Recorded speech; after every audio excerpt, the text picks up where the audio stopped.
പ്രിയപ്പെട്ട വിദ്യാർത്ഥികൾ, നിങ്ങൾ ഹ്യൂമാനിറ്റീസാണ് പഠിക്കുന്നത്. പക്ഷേ ഹ്യൂമാനിറ്റീസ് ആണെന്ന് വെച്ചാൽ അതിനകത്ത് നമ്മൾ പൊളിറ്റിക്സ് പഠിക്കാറുണ്ട്, ഇക്കണോമിക്സ് പഠിക്കാറുണ്ട്, ഹിസ്റ്ററി പഠിക്കാറുണ്ട്. അപ്പോൾ ഇതെല്ലാം നമ്മുടെ രാജ്യത്തെ സംബന്ധിച്ച കാര്യങ്ങൾ ഉൾപ്പെടുന്നതാണ്. അതിനകത്ത് പൊളിറ്റിക്സ് എന്ന് പറയുമ്പോൾ അതിനകത്ത് രാഷ്ട്രീയം, അത് നമ്മുടെ രാജ്യത്തെക്കുറിച്ചും അതുപോലെ തന്നെ മറ്റു രാജ്യങ്ങളെക്കുറിച്ചുമൊക്കെ നിങ്ങൾ പഠിക്കാറുണ്ട്. അപ്പോൾ അത് നിങ്ങൾ ഉൾക്കൊണ്ട് പഠിക്കണം. അതോടൊപ്പം തന്നെ നിങ്ങളുടെ കൃത്യനിഷ്ഠ 6:30 ക്ലാസ്സെങ്കിൽ 6:30 തന്നെ നിങ്ങൾ ക്ലാസ്സുകളിൽ വന്ന് ശീലിക്കേണ്ടതാണ്.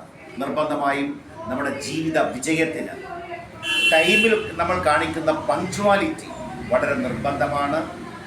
ഇന്ന് അധ്യാപകർ വിദ്യാർത്ഥികളെ സ്നേഹപൂർവ്വം ശാസിക്കാറുണ്ട്.